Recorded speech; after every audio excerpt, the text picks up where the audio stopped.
kwe kutuuma amannya abalangira n'abambejja mwegendereza amanya getutuuma nti oluusi oli alina okutuuma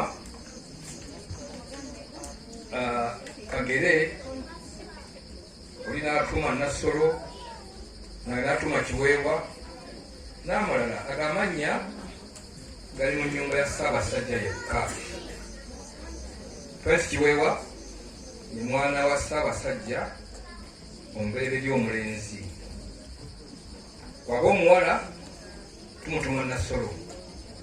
Naye kaakati ogenda n'osanga Nassolo, Kiweewa, Kagere n'amalala nandawula olwokuba nti olayo ndawula nga mulangira nawe notuma nandawula nandawula lyansine nesiri abalangira waliwo nyinabadigulo nebatuma n'abajuuko egamba twegendeze nnyo tweyambisa bajjajjaffe bano nga bakyaliwo wawula amanya g'ekirangira tusaanidde okutuuma. Yagadde okwebaza Omumejja Aisha olw'ebigambo ebirungi eby'ettendo emwogeddwako obenga okuuma ennono n'ekitiibwa kya Ssengaawo.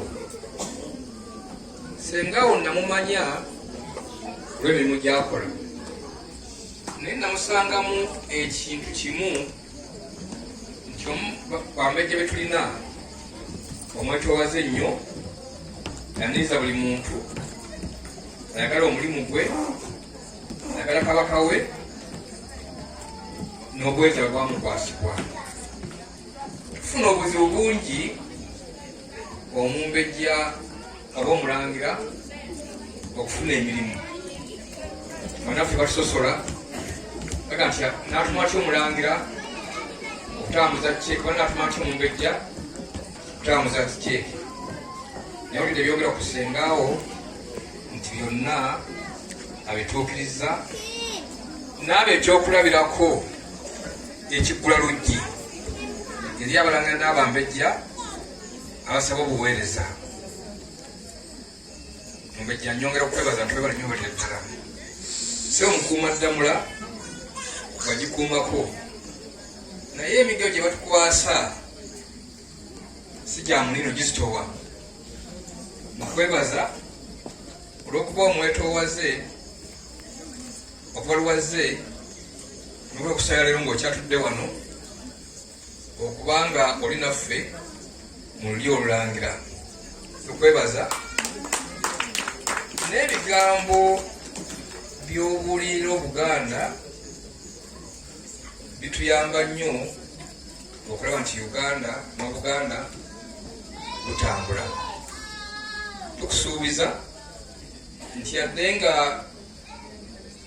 wawummula, naye tujja kwongeranga okwebuuzaako, okutuwabula n'okutuwa amagezi.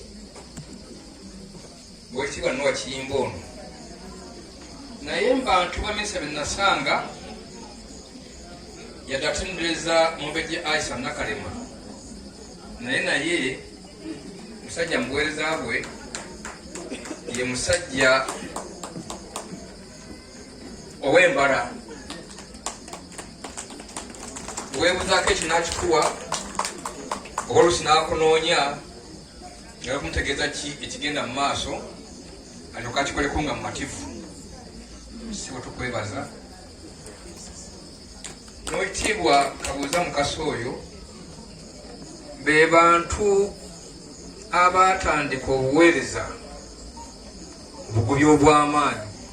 Muli oba otandikawo ekintu gwotitenkanya, gwonoonya kino nakiri okutandikawo ndi kitambula. Naye ndowooza nti olina essanyu kulani bugubi muwayita obwakabaka butambula bulungi. Mwebale nnyo mwe ddala, tetuyinza kubeerabira. Tewali kirabo kyoyinza kuwa Ssaabasajja okuggyako okumusabira Omukama amuyambe atambuze obwakabaka ngaita mu bifundikwa bye. Kozi yali okwabuuzayo akabuuzo nti abalangira bano n'abambejja tulize wano babamusa kabaka ani Kigala. Kyebabuuza Kigala oyo ono ye kabaka wa 36 nesigala lwa kabaka wakumeka mu lusenka lw'abakabaka ba Buganda ataano Ssaabasajja Kabaka awangaale